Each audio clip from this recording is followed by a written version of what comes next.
Alhamdulillahirabbil alamin. Wa bihi nasta'inu ala umuri dunya waddin. Wassalatu wassalamu ala asrofil anbiya'i wal mursalin Muhammadin wa ala alihi wa sahbihi ajma'in. Amma ba'du. Yang kita hormati Ketua Pimpinan Raden Muhammadiyah Banyuraden, yang gantengnya nomor 2 se-Muhammadiyah Banyuraden. Jadi nomor 2 gantengnya. Kalau nomor 1 saya.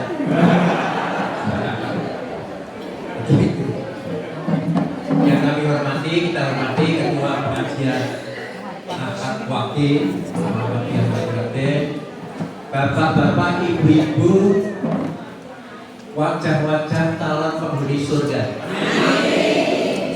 Hari ini, pagi ini, saya sangat berbahagia bertemu bapak ibu calon-calon penghuni surga. Nah, oleh karena itu, yang pertama saya ingin menyampaikan kabar gembira terlebih dahulu. Ada yang punya utang?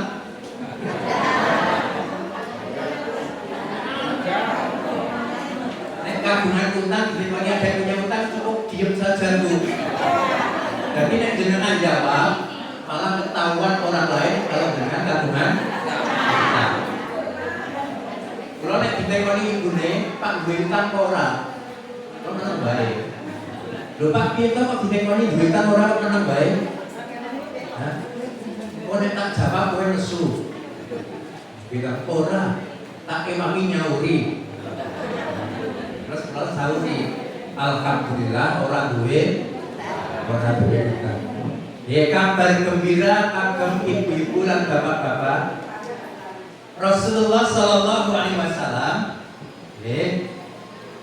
paring pangandikan, semua umatku, luasin mawon, semua umatku akan masuk surga kecuali yang enggan.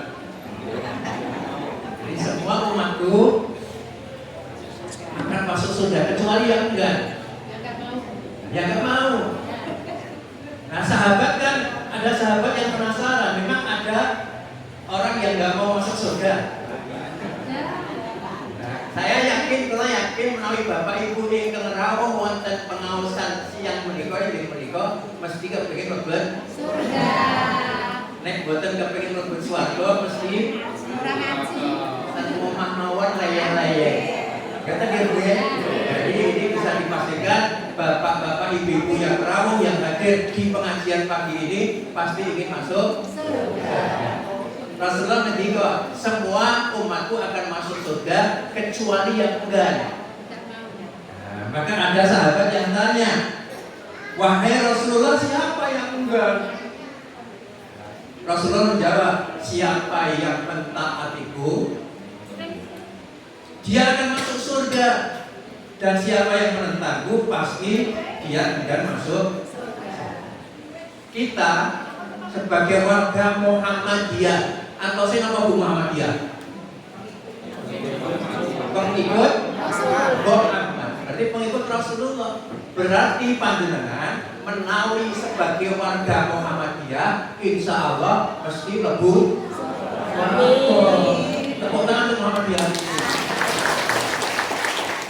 Dan terus panjenengan oleh kanan kiri, tetangga kanan kiri, teman-teman yang belum masuk Muhammadiyah, ayo masuk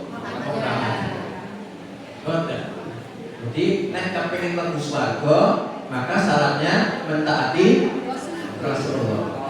Padahal Muhammadiyah itu adalah pengikut Rasulullah.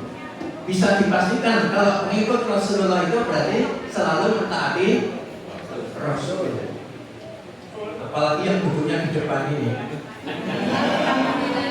Nanti urutan pertama.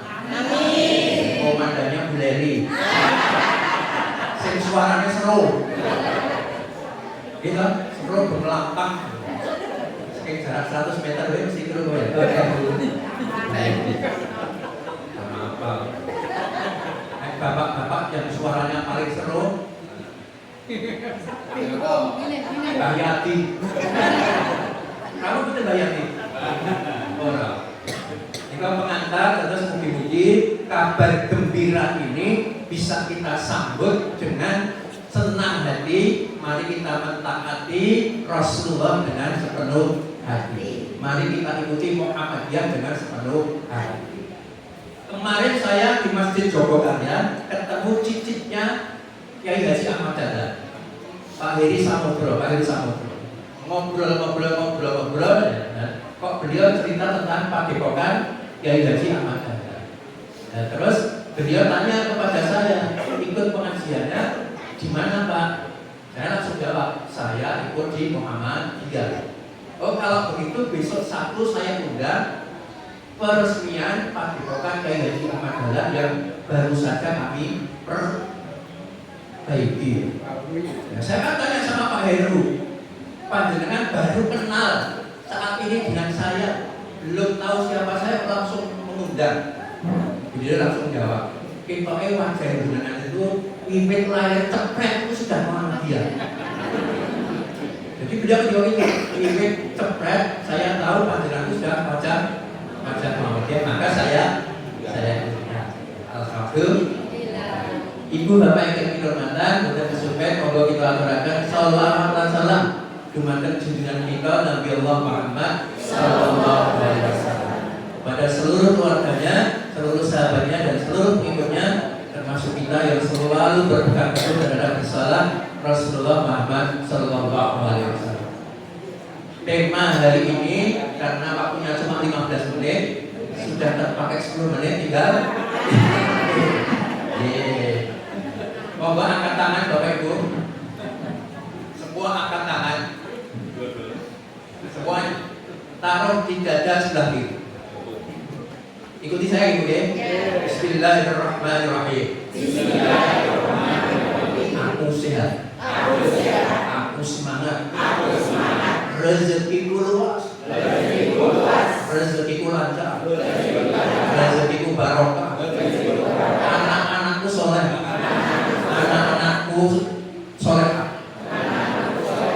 Aku bahagia. Anak-anakku bahagia. Keluargaku bahagia. Bu, itu adalah afirmasi positif.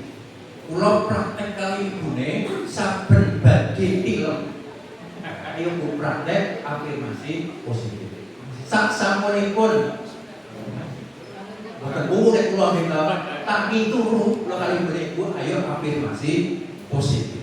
Artinya setiap saat pikiran kita harus positif. Maka dari pikiran yang positif itu akan keluar kata-kata positif. Dari kata-kata yang positif nanti akan menjadi perilaku yang positif. Dari perkataan yang positif, perilaku yang positif nanti akan membawa perasaan yang positif yang nyaman. Jadi tidak ada ruang, tidak ada kesempatan untuk berpikir negatif, berkata negatif, bersikap negatif, sehingga tidak ada lagi dalam kehidupan kita itu kehidupan yang tidak. Beberapa waktu yang lalu saya dikirimi reel itu, ada video ya, sama anak wedok saya. Saya kalau pengen anak wedok itu selalu nangis sama ibunya. Oh Pak, anak bayi Pak, pengen anak wedok. Anak wedok saya dipek pom. Jadi saya duduk duetku. Tapi dia mengirimkan reel video. Tulisan bapaknya sejak dia SD sampai sarjana sampai nikah, tulisan bapaknya itu disimpan, dikirimkan kepada saya. Pak, tulisan bapak ini tak simpan, ternyata terbukti dalam kenyataan. Dari reel ini, video ini saya ditanya orang-orang, Pak, Mbak, apa doa bapakmu, kok tulisan bapakmu persis terjadi dalam realita? Realnya saya baca, saya tuliskan ya. Waktu itu pesannya ya, besok setelah TK kamu masuk SDI, setelah SD kamu masuk SMP ini, setelah SMP masuk SMA ini, setelah SMA kamu kuliah, setelah kuliah lulus kamu saya nikahkan.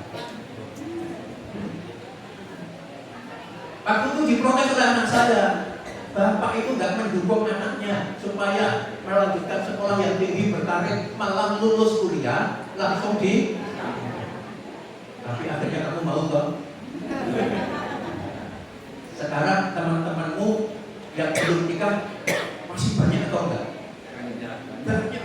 Pada bingung apa enggak? Bingung Pak. Pada suruh dicarikan jodoh, pada suruh dicarikan pacar. Nah, kamu lulus kuliah langsung mendapatkan realnya atau itu diawali dari kata-kata positif. Jadi dengan anak-anak itu kita biasakan setiap menjelang tidur, setiap bangun tidur kita sugesti dengan kalimat-kalimat positif. Sebelum berangkat ke sekolah, ya kita sugesti dengan kalimat-kalimat positif. Nanti di sekolah yang pintar, yang soleh, yang soleh. Jangan ada kata-kata zaman. Nanti zaman gini, nanti justru membebani anak. Tapi nanti di sekolah pintar, soleh, nyaman, ketemu teman-teman yang baik-baik, ketemu guru yang baik-baik. Maka kemudian terjadi. Nah, oleh karena itu Bapak Ibu, topik kita hari ini singkat tentang kebahagiaan. Apa Bu? Bahagia. Ini Bapak Ibu bahagia apa betul? Bahagia. Kalau Bapak Ibu hari ini tidak bahagia, pasti tidak berangkat ngaji. Jadi di antara pertanda bahagia salah satunya hari ini Bapak Ibu tindak pengawasan ketemu ahli-ahli ibadah, ketemu ahli-ahli jalan. Maka ibu-ibu, ini bapak-bapak atau Mary, sekali saya sampaikan, bagi ibu-ibu masuk surga itu sangat gampang. Ya, bagi ibu-ibu loh ini loh, gak berlaku bagi bapak-bapak.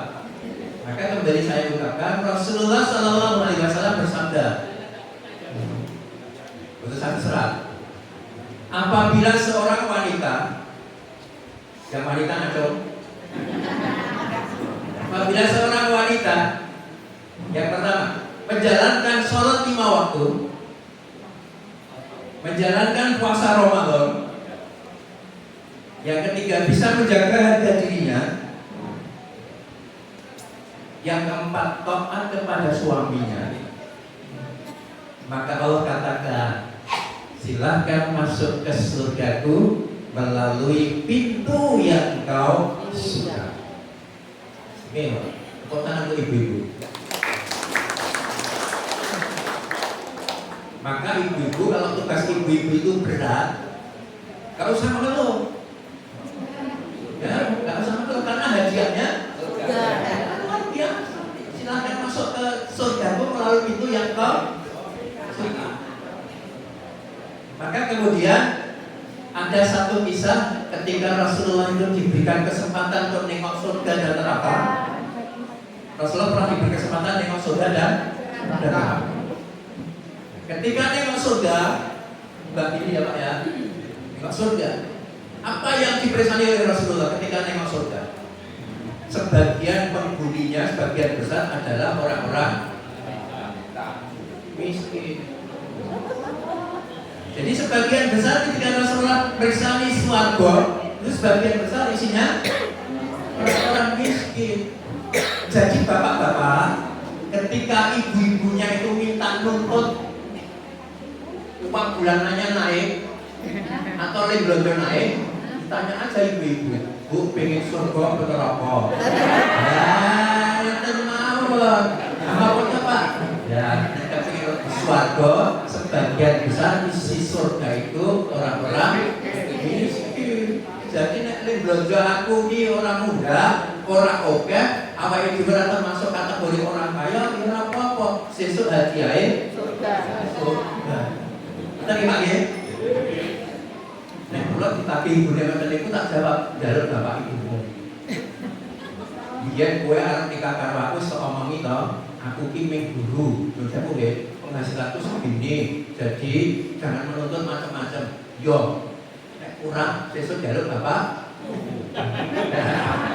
Kedur datang penghuni neraka. Rasulullah mengatakan iki. Dipersani Rasulullah, ternyata kebanyakan penghuni neraka itu adalah wanita.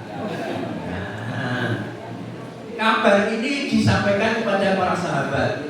Kemudian para sahabat bertanya, ya Rasulullah, kenapa kebanyakan penghuni neraka itu adalah wanita?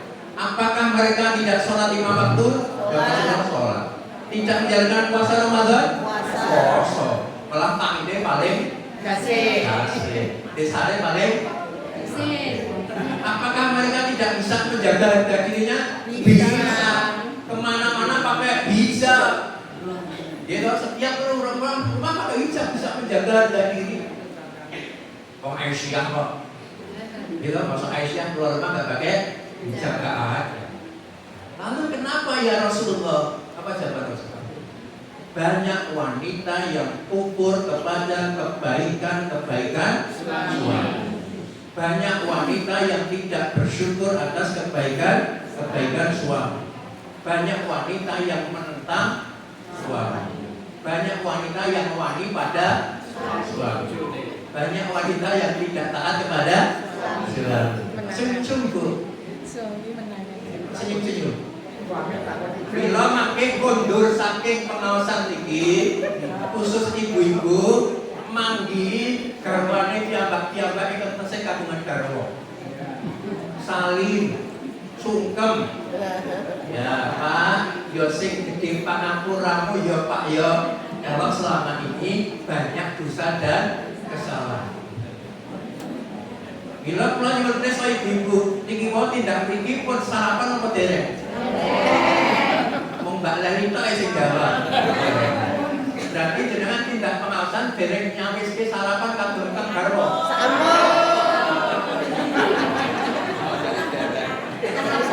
Sarapan apa dereng, Pak? Pak Harsono pun sarapan dereng. Soalnya kalau sing ngladeni. Kita golek sing iso ngladeni.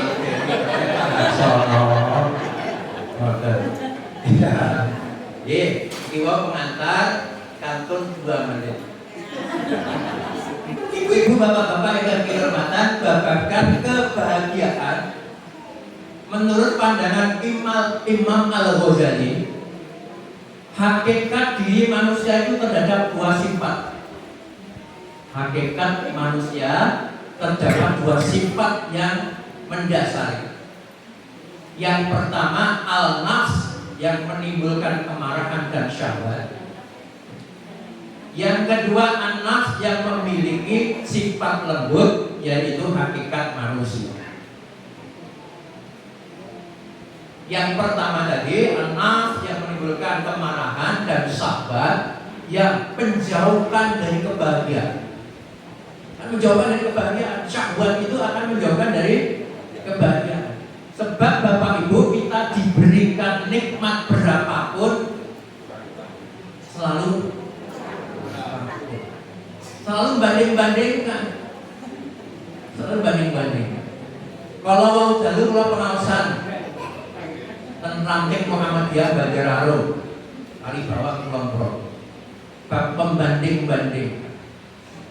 Banding-bandingkan nikmat kita dengan nikmat orang lain, itu akan menjauhkan dari kebahagiaan. Meresani Pak Haris, kayak kok ganteng ya. Terus ngilo, aku kok orang ganteng ya. Jadi ngemir, ya, banding-banding.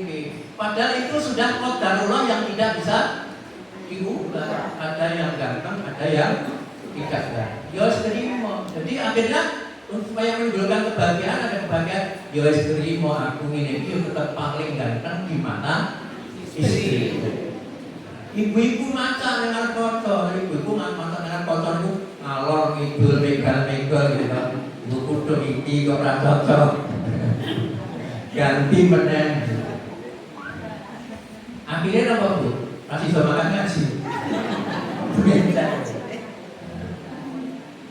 Ibu-ibu, bapak-bapak ingkang kinurmatan, kebahagiaan miturut kitab Mizanal karya Imam Al-Ghazali. Jadi kitab Mizanal Amal, kurang dari Mizanal Amal karya Imam Al-Ghazali, dalam bahasa Arab bahagia itu sya'adah. Apa Pak? tiada derita, tidak ada penderitaan. Itu bahagia. Terus bapak-bapak, ibu-ibu menawi dalam kehidupan ini tidak ada penderitaan, berarti sudah menemukan kebahagiaan. Tetapi kebahagiaan itu kadang-kadang sifatnya sementara. Ya, sifatnya sementara. Panjenengan ingkang boten kagungan arta gajian. Bar nampa arta gajian bahagia. Perjalanan waktu wis tanggal 15, duitnya kok wis mentek. Bahagianya masih ada atau enggak? Gitu? Masih.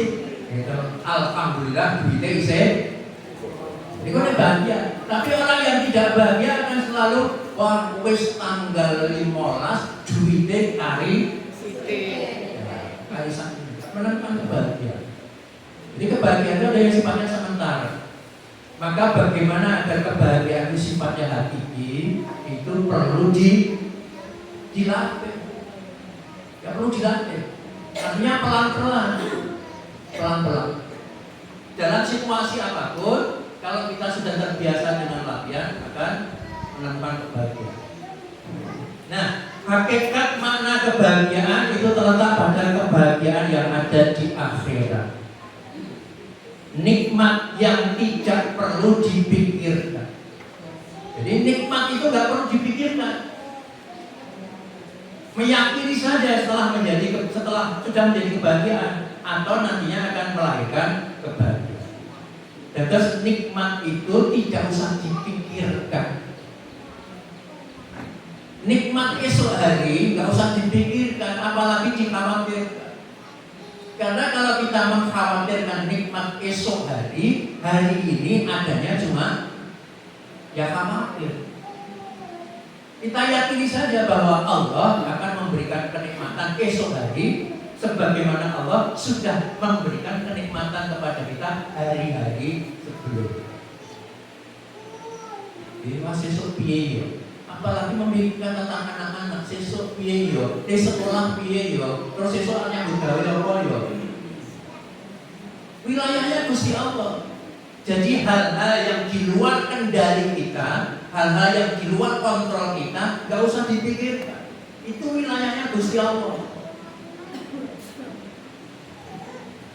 Yang wilayahnya kita apa yang perlu kita kendalikan? Aku sesuk-esuk tapi jam semene terus naik masjid, pas masjid melaksanakan kegiatan ini, ngaji itu di dalam kendali kita.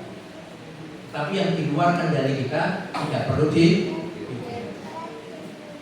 Wonten ing kitab Mizanul Amal, ada beberapa definisi kebahagiaan lainnya. Kebahagiaan itu adalah keabadian tanpa kesementaraan.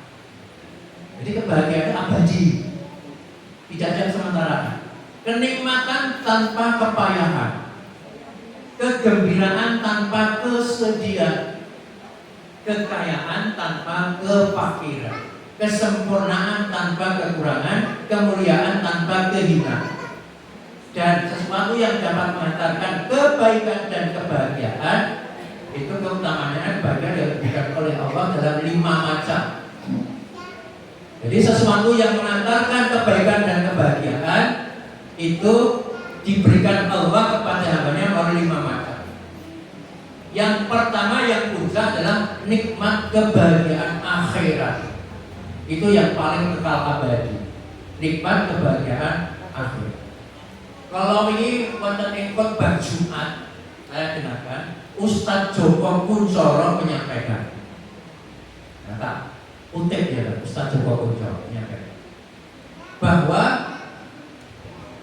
kelak di hari kiamat kita akan dipertemukan dengan orang-orang yang kita cintai. Jadi kalau kita ketemu dengan orang-orang yang kita cintai, kira-kira bahagia atau? Pak Harsono besok di yaumil kiamah karena mencintai Bu Harsono akan dipertemukan kembali dengan Bu Harsono. Itu. Bu Suwanti, rawuh bener. Biasanya rawuh ya. Bu Suwanti Sinarjo. Kebahagiaannya kalau mencintai mencintai Pak Sukadiono, lo maning budal kalian ibu kula. Sesuk bakal ketemu kembali dengan Pak Sukadiono. Tetapi kalau Bu Suwanti Sukadiono menikah lagi, garis bawahi, kalau Bu Suwanti menikah lagi, besok di akhirat akan dipertemukan dengan suami yang terakhir.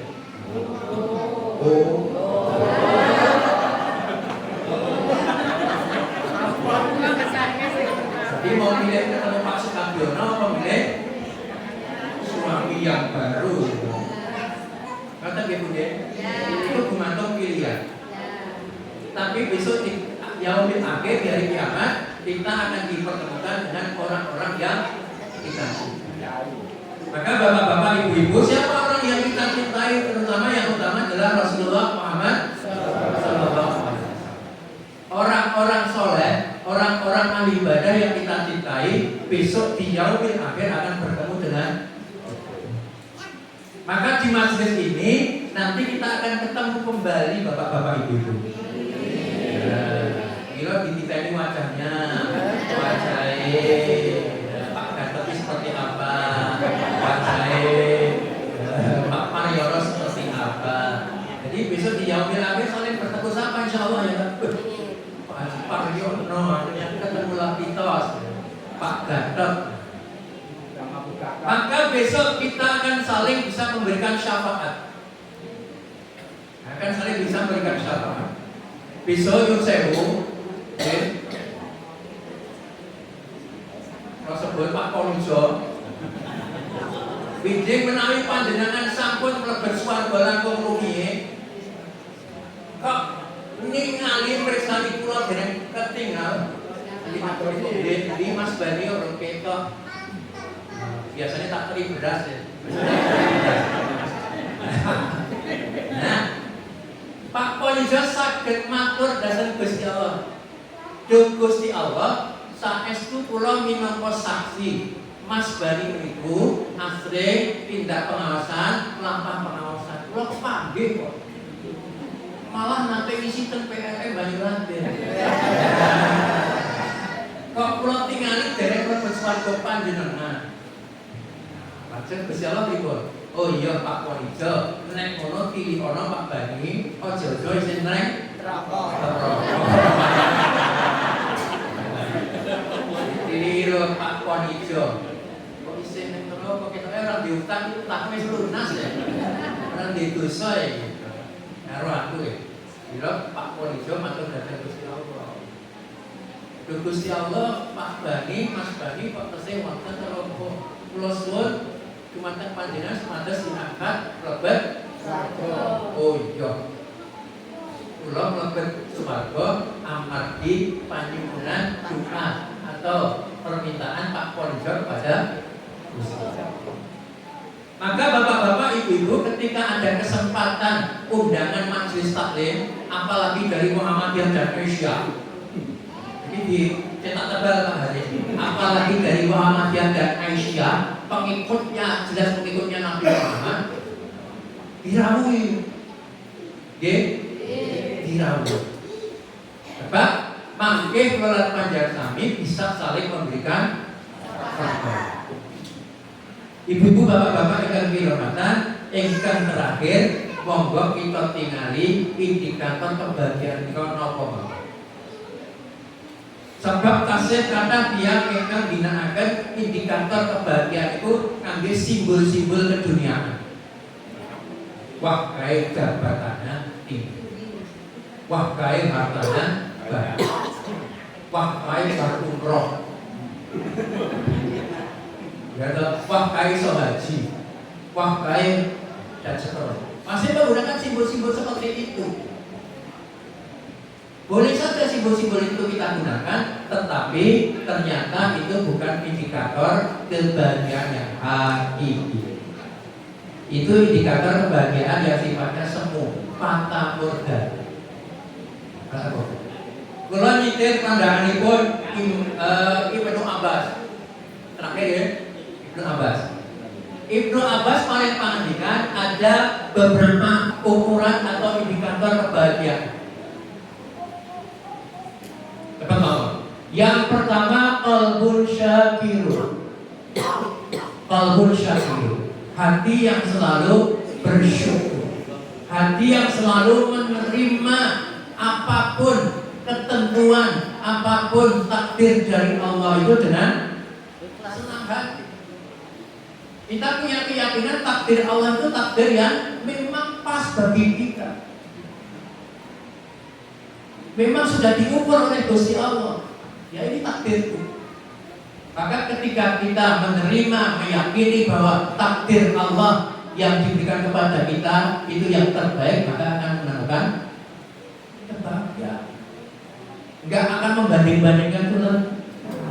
Yang pertama, qalbun syakirun. Qanaah, selalu menerima apapun pemberian Allah dengan senang.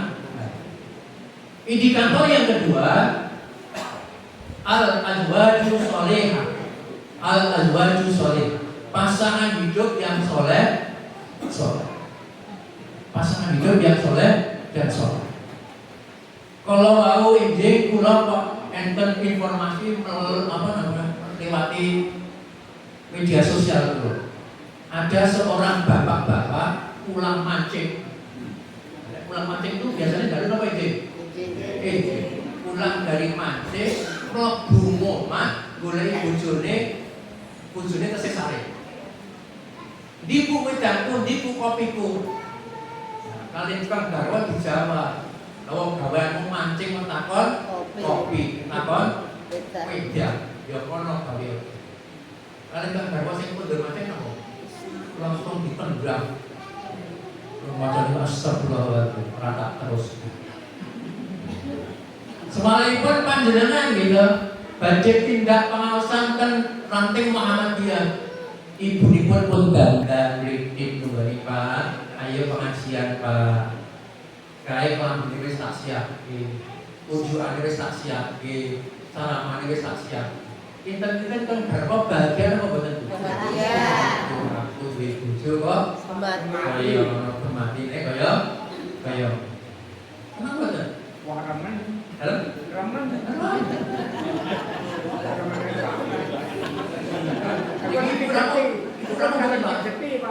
Kurang betul.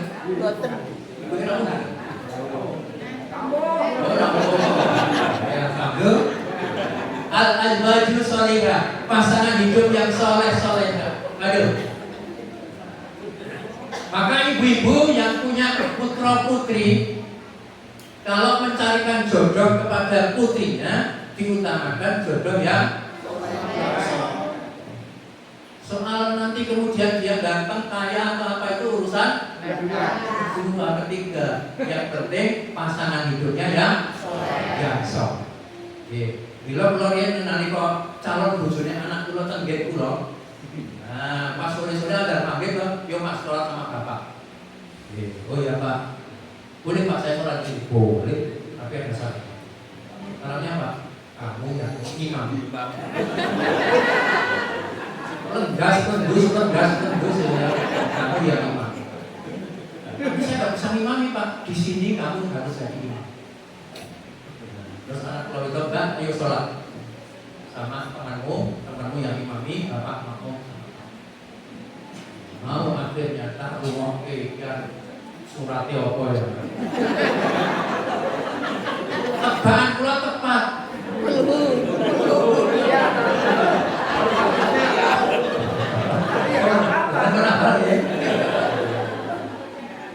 Batin kula kulu duwe limoco ora kleru grogi. Ya ora apa-apa. Bar salat kula nggih meneng wae. Ora tak tekoni, ora tak sik grogi gitu. Oke, Bu ya, Pak. Oke. Yang pertama al-wajud sholihah. Yang kedua, yang ketiga yang saya al-auladul abrar. Anak yang soleh. Akan menjadi permata hati bagi kita. Maka mari kita selalu mendoakan Rabbana hab lana min azwajina wa dhurriyyatina qurrata a'yun waj'alna lil muttaqin. Ya Allah, jadikanlah istri dan anak permata hati bagi kami dan pemimpin bagi orang-orang yang bertakwa. Itu nomor 3 Bu. Nomor sekawan, indikator kebahagiaan nomor sekawan. Al-biyatu sholihah. Lingkungan yang baik, lingkungan yang kondusif untuk menguatkan keimanan kita. Ya, al-biyatu sholihah. Lingkungan yang kondusif, lingkungan yang baik untuk menguatkan keimanan kita. Maka di antara kebahagiaan itu ketika kita suka menghadiri majelis taklim, suka mengikuti pengajian-pengajian. Nah, ketemu orang-orang ahli ibadah, ketemu ahli-ahli jannah itu rasanya saya senang gitu, nggih. Panjenengan kepanggih ngoten iku mesti sing diendikake tentang kebaikan-kebaikan. Tapi kula pesen Bu, kalau kita ketemu orang lain, sebaiknya tidak usah membicarakan kesuksesan anak-anak kita. Ya, kalau kita ketemu orang lain, siapapun sebaiknya tidak usah membicarakan kesuksesan anak-anak. Anak-anak kita kesuksesannya cukup kita bicarakan suami istri kita cukup keluarga saja. Karena barangkali Yosefu ketika kita menceritakan kesuksesan anak kita, belum tentu orang lain itu anaknya menemukan kesuksesan seperti yang sudah kita. Oke, jadi yang umum-umum tapi kabar ini pengajiannya materinya apa? Ini nanti pengajiannya setelah pengajian ada promo tentang umroh. Muka-muka awak dhewe ya sing itu hadiah umroh. Amin. Jadi nanti Pak Ustaz Haris hadiahnya kalau dua, sementara dua loh, mudah-mudahan nanti jadi semakin banyak. Kita nanti bareng-bareng cari sponsor. Ya, biar kita nanti Muhammadiyah, nanti Aisyah itu bisa nyewa satu pesawat untuk umroh bareng. Ini kalau kali Ustaz Haris kira kabar wong doangan, jamaah doangan 20 gerakan umroh bareng. Ada yang tidak hari ini? Ada? Waduh, nek kan jika kali keluar ke Ustaz Haris, buat namung 20. Karena kalau daftar lewat saya atau barangkali lewat Ustaz Haris, 5 jamaah itu gratis 1. Jadi kudune wong 20 tambah 4. Wong 24 bisa diwakili ketua ranting Muhammadiyah Baju Raden, ketua ranting Aisyah Baju Raden, wakil ketua dulu. Jadi Pak Wijayanti gitu. Nah, ini pun baca daftar gitu. Dibatalkan sampai badan. Ini tambah 4. Panjenengan didampingi petinggi Muhammadiyah dan Aisyah Baju Raden. Nomor kedua, nomor gansal tadi itu al-malul halal. Yang kelima al-malul halal. Harta yang halal. Harta yang halal yang kita makan, harta yang halal yang kita belanjakan kepada keluarga kita, maka harta itu akan menumbuhkan semangat untuk beramal soleh. Maka bapak-bapak ibu mari kita evaluasi. Kok tiba-tiba apa dia dari uang cetil untuk berzakat, dari uang cetil untuk berinfak bersedekah, bisa dievaluasi. Ojo-ojo ada harta yang tidak halal yang nyangkut pada tubuh kita. Nanti bukan bukrawas ya, tiba-tiba jadi cetil berzakat. Nanti tiba-tiba cetil berinfak bersedekah, maka dievaluasi. Adakah harta yang nyangkut di keluarga kita itu yang belum bersih? Belum. Nomor itu Bu. Nomor 6 tafakuh bidin, semangat memahami agama, semangat sinau agama. Semangat memahami agama, semangat sinau agama itu akan menumbuhkan kebahagiaan. Senang sinau agama, mencemurnakan tentang ibadah kita agar lebih baik lagi. Yang terakhir, indikator kebahagiaan itu adalah umur yang barokah. Bila panjenengan menawi wonten sederek keluarga yang berulang kelahiran, doanya barokallah fi umuri, semoga diberikan umur yang rasa pesta-pestana. Saiki nang desa-desae tak cilik-cilik dong pesta. Gitu. Pak Bani anak-anaknya nggak pernah ada ulang tahun sampai hari ini. Saya sampaikan Mbak, timbang pesta-pesta, ayo kita ke panti asuhan. Timbang pesta-pesta, ayo kita bagikan ke fakir miskin. Jadi tidak kaget ketika ulang tahun sunyi senyap dalam keluarga itu hal yang biasa. Kalau hanya sekedar makan bersama keluarga itu hal yang biasa. Tapi rasa anak itu budayanya Yahudi, bukan budaya Islam. Oke, kalau itu jadi budaya Islam, pasti Rasulullah itu menyerukan di hari kelahirannya itu, hari kelahiranku ayo pergi. Rasulullah kan tidak perintahkan. Nah, ibu-ibu TK, cek ibu TK, dimulai dari anak-anak TK, naik ulang tahun rasa anaknya pesta, apalagi dibawa ke sekolah, nanti malah kemeren. Bapak Ibu yang kami hormati, demikian yang bisa saya sampaikan. Mudah-mudahan menjadi bahan muhasabah bagi semua, terutama adalah melihat ukuran indikator kebahagiaan bahwa ternyata sampai hari ini masih banyak orang yang keliru dalam memahami ukuran kebahagiaan. Saya sering kali diskusi dengan pasangan hidup yang hari ini ternyata bisa hadir bonceng ke pulau wau. Kami sering diskusi, ukuran kebahagiaan sekarang apa? Ternyata bukan lagi tentang mobil yang bagus, bukan lagi tentang rumah yang mewah, tetapi ukurannya sudah berubah. Nyawa anak-anak soyo dewasa, kehidupannya mudah-mudahan diberikan kemudahan sama Allah aja sudah. Mangan koyong ini wis sudah ukurannya sudah. Jadi sudah jadi perbedaan.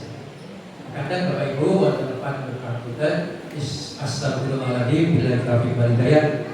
Wassalamualaikum warahmatullahi wabarakatuh. Katakan Bapak Ibu, pegang dada sebelah kiri. Bismillahirrahmanirrahim. Aku sehat. Aku semangat. Rezekiku luas. Rezekiku lancar. Rezekiku barokah. Anak-anakku soleh. Anak-anakku solehah. Anak-anakku sukses. Anak-anakku bahagia. Keluargaku bahagia. Praktekaken, kula yakin kehidupan panjenengan akan lebih baik. Kalau tidak punya uang nggak usah khawatir. Jadi nggak usah mengeluh kalau tidak punya uang. Kalau panjenengan tidak punya uang, segera datang ke makam. Kenapa Pak? Penghuni makam itu semua tidak punya uang, tapi tidak ada yang mengeluh. Tidak perlu. Assalamualaikum warahmatullahi wabarakatuh.